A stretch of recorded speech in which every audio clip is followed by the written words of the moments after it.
big. Touch 'em all, Joe. You'll never hit a bigger home run in your life. Alongside such unforgettable home runs, the setting for this one was a bit different. In a small town in the middle of Washington State, on a field inside a chain-linked fence, in a game fewer than 100 people saw. A home run memorable not for the distance it traveled, or the game it decided, but for the meaning it carried. The last Saturday in April, the second game of a softball doubleheader between Central Washington and Western Oregon. Well, we were both neck and neck fighting for the conference championship. As a senior, this was Sara Tucholsky's last chance to win a championship. She'd never hit a home run before, not in college, not in her life. At 5'2", I'm not very tall. I'm more a line drive hitter. I don't hit for power. But in the top of the second inning, with 2 runners on the second pitch, that changed.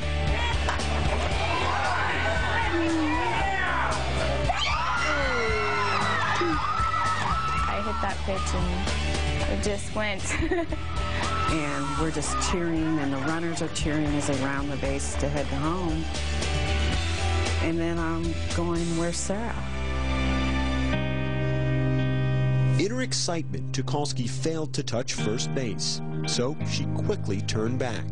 Her pivoting just didn't pivot with her. And I heard her kind of yell, and she just dropped to the ground, and I was like, oh no.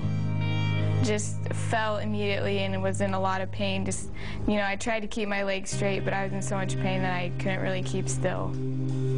Tucholsky, with a torn ACL, crawled back to first base. She was a long way from reaching home plate and keeping her first and only home run. When she got back to first base, she laid there and she hugged on to first base. And then at that time, I was staring at the base and I go, what on earth are we going to do?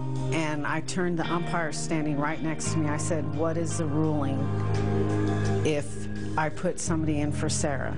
He said, it'll be a 2-run single. If anybody would have, on her team, would have helped Sara, she would have been called out. That was the problem. None of Tucholsky's teammates were allowed to touch her. That's when Central Washington's Mallory Holtman, a player with more home runs than any other in conference history, a player for the opposing team, spoke up.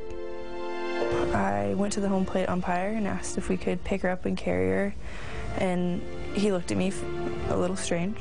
And the umpire went and said, yes, you can do that. I'm still standing there in shock. I said, thank you so much. We asked her, so is it okay if we pick you up and carry you around the bases? And I say yes, and and say thank you. And she says, you hit the ball over the fence, you deserve it. For that reason only, because she deserved it, Holtman and Liz Wallace began to carry the injured Tucholsky, stopping to touch her left foot on each base as the 3 made their way around the diamond. We actually started laughing because we were just wondering what this would look like to all the people in the stands. When I looked up, I didn't see, giant smiles and screams. I saw emotion and tears and people crying. It's a great moment when someone has character to step up and do the right thing at the right time. It's emotional. You're proud to be associated with those kids. That's the first home run of the season for number 8, Sara Tucholsky. Fact is, I made my goal. I hit a home run, and yeah, it's my last at-bat of my career, but I, made my goal, so I'm proud of myself.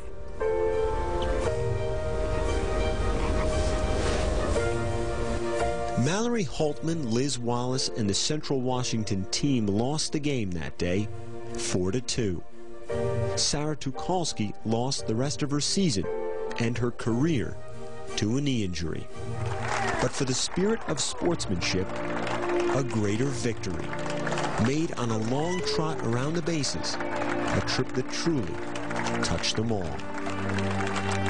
I have a lot of respect for her and put her in high regards, her and her teammates. And, you know, I can't thank her enough.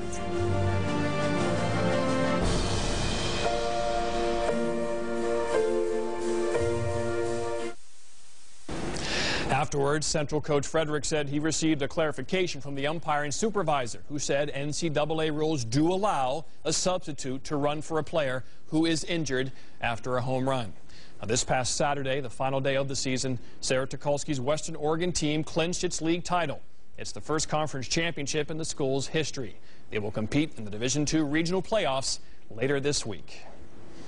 On the ground and diving is Pedroia from his knees, throws him out. Your patience will be so rewarded. Countdown, Sunday's top 10 plays. Coming up next on SportsCenter. Join Baseball Tonight all season long for news, highlights, and analysis from the guys who know the game inside and out. Baseball Tonight at 10 and midnight on ESPN.